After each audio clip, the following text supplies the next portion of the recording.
All right. Well, what do you think might need to change in Hollywood? What might need to change in Hollywood? Yeah. Well, anything?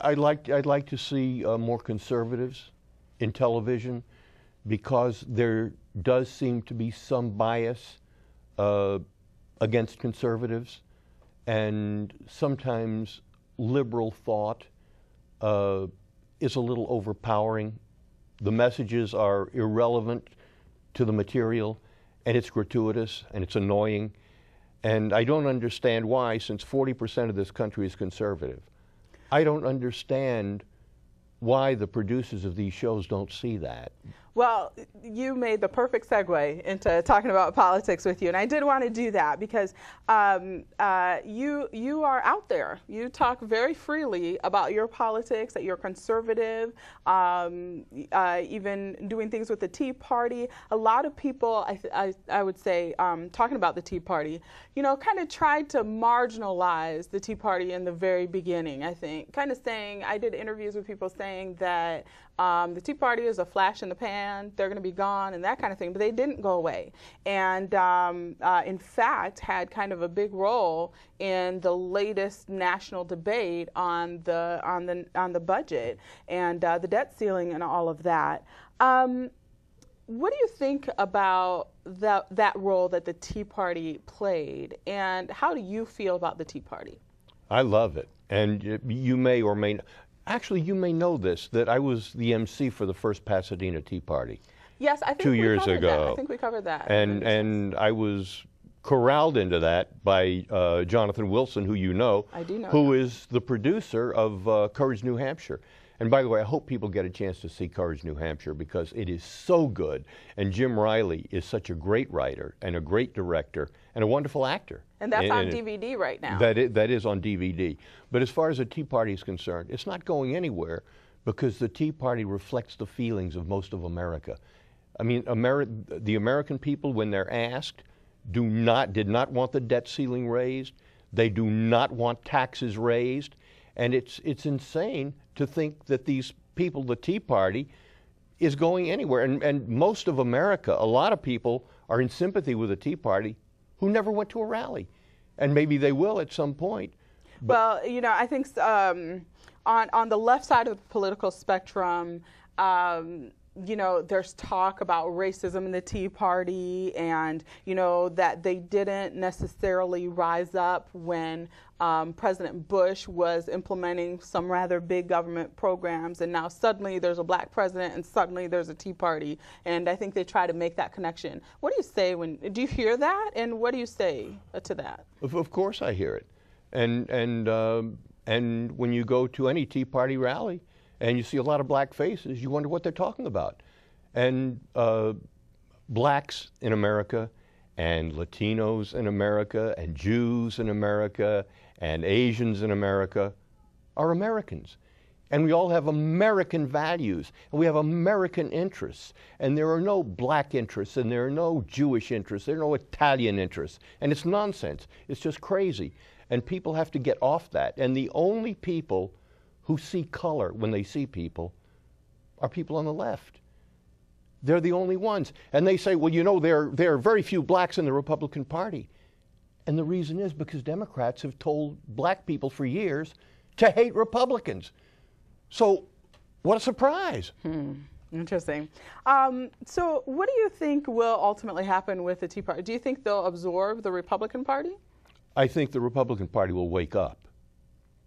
That's what I think. And join the Tea Party bandwagon. Yeah. Because the Tea Party values are the values of conservatism. They're the values of Ronald Reagan. They're the place where the Republican Party needs to be. Why are you so outspoken about it? I mean, because from what I understand, in Hollywood, there's a lot of underground groups, you know, that are conservative. You got groups like the Hollywood Prayer Network and things like that. They seem to be kind of underground, you know, not out there in the mainstream or anything like that. And a lot of people feel that if they talk about their conservative beliefs, they will lose jobs. Yet here you are doing that very thing and getting bigger roles than ever. That's right. And I do get bigger roles than ever, and things have been going very well for me. And there is a flip side to that. And by the way, I can't know if I've lost jobs. There's no way for me to know that. But I continue to work, and people continue to hire me. And I'll be doing a film in September or October in New Mexico for a producer and a director who are very, very liberal. They know my politics, and it doesn't matter. Nobody doesn't matter, too. But there's another side to this. I was on a movie set not long ago, and the producer's mother comes onto the set. And she says, "Oh, Basil," she says, "I'm so happy to meet you." She says, "I was thrilled to find out you were in this movie. I just loved your Tea Party speech on the internet." Huh. So you never know. See this? I wear this all the time. Your flag lapel pin. My flag lapel pin. And I'll tell you a very quick, funny story. Okay. I was, for some reason, called to come to Albuquerque. Again, I've done a lot of stuff in New Mexico. And I was asked to be a guest at the red carpet celebration of Latinos in the media. Don't ask me why. Because you're not necessarily Latino. Hardly. Okay. So a bunch of us are outside, and I'm the only non-Latino in the batch. I mean, no matter where you look. And a few of us were waiting for limos to go from one venue to another. And a fellow comes up to me, Latino guy, comes up to me, and he looks at my flag pin. He says, "I like your flag pin." I said, "Yeah, I'm pretty patriotic." And the guy does this. He says, "Yeah," he says, "I'm pretty patriotic too." And it's like, it's a code. And it's a code for conservatism for some reason. I don't know. Whispered and hushed conversations for conservatives because of fear, basically. Well, several years ago, my whole outness, my whole publicness of my conservatism started about 2.5 years ago. A director, wonderful director who I worked with, Sidney Pollack, who actually wrote the foreword for my book. Sidney had passed away, and I'm listening to the Hugh Hewitt show on KRLA. And Hugh was talking about Sidney Pollack, and he says, if somebody's listening who has worked with Sidney or knew Sidney, maybe they'll call in. So I called in, and through a series of other phone calls that came in, I wound up being on the show for about 10 or 12 minutes.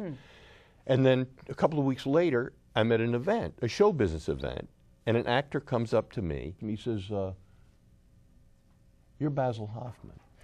I said, "Yeah." And he does this. It's becoming a recurring theme here. He says, "I heard you on the Hugh Hewitt show." It's like you said, like conservatives are afraid to say who they are or to even have it known who it is. But as a result of this, I started to meet a lot of conservatives in the business. And then I wound up being the speaker, the monthly speaker at the Hollywood Congress of Republicans. And then Jonathan Wilson is there and asked me to be the MC for the first Pasadena Tea Party. Do you think the left underestimates the Tea Party? Oh, yes. Or they publicly underestimate the Tea Party. I think that privately they're afraid of the Tea Party. Afraid of what exactly? Would you say? Afraid of the power. It's like they're afraid of Michelle Bachmann. It's like they're afraid of Sarah Palin. And if they weren't concerned, they wouldn't bother with it. Well, They're obsessed with things that they fear. Well, it is true that I mean, you go on any website out there and you punch in Sarah Palin, go into the comments, or Michelle Bachmann, and there are a lot of people out there that hate them, and they're not afraid to say it. Hate is the operative word too. Yeah. It's a derangement, by the way. They're deranged. They are deranged. That kind of look at it from that perspective out there, aren't there? Now, some people say that you know, conservatives, Tea Partiers are just kind of like the robots that follow what Rush Limbaugh says and what Hannity says to do and Glenn Beck says to do. How do you respond to that? Well, I respond to it this way: that Rush Limbaugh and Sean Hannity and Glenn Beck don't lead anything. They reflect what 20 or 30 or 40 million Americans or 100 million or 150 or 200 million Americans actually believe and feel. So they're not putting out their messages like, I mean, Glenn Beck has his rallies and tells people to come to them and that kind of thing. 20 million people listen to Rush Limbaugh every day. How did he lead them to his show? If you could be led to his show, then liberal radio hosts would be successful. But they're not. Why can't they lead people to their message? Because it's a stupid message. And it doesn't resonate. And it doesn't resonate with anybody. That's pretty strong words. I think some people would listen to you and be like, them's fighting words there, that it's a stupid message. Well, they may be. And I just will quote what Ronald Reagan said about Democrats. He says, it's not that Democrats are ignorant. It's just that so many things that they know aren't so. He did say that. Ronald Reagan did say that. I cannot believe that we are out of time and that we are down to 2 minutes left. It's just, I don't know where the time goes, and I have like a million more questions that I want to ask you. But let's talk about for you. You are also you've been a teacher, an educator, and you're also an author, right? I am an author. I wrote a book several years ago, and I'll try to make this as concise as possible. Okay. Several years ago, a very good friend of mine who was a publisher called me and asked me if I could write a book on cold reading, which is auditions for actors. So I wrote that book for him. Then 5 or 6 years later, another friend of mine who's also a publisher asked me if I had another book in me. So that's the book, Acting and How to Be Good at It, which is the book that Sidney Pollack, the wonderful director, wrote a foreword for me for this. So my writing, my authorship, has only come because people asked me if I could write books. And because of the books and because of my teaching, I wound up teaching at a lot of universities, doing seminars, doing workshops.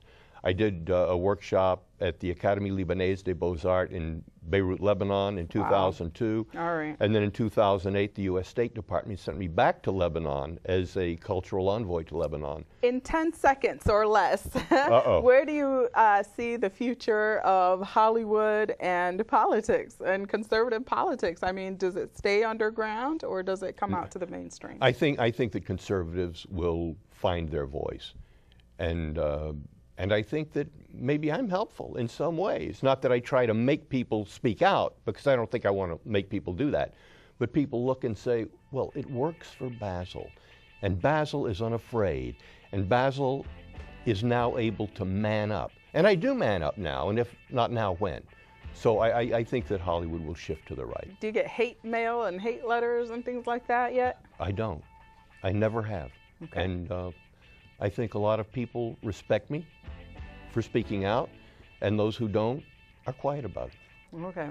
Well, you've got a lot going on. You are outspoken, conservative, you get acting all the time in Hollywood. You've got Geezers coming out, which we can look for you in, and you've got a couple books out there, and people can find you also on basilhoffman.com. Thank you so much, Basil, for being here with me. Thanks, Tammy. I appreciate it. And that's it for this edition of CCN Game Changers. Thanks to actor and author Basil Hoffman for being today's Game Changer. Thanks to the crew who worked on this show, and thank you for watching. Can't wait to see you next time right here on CCN Game Changers.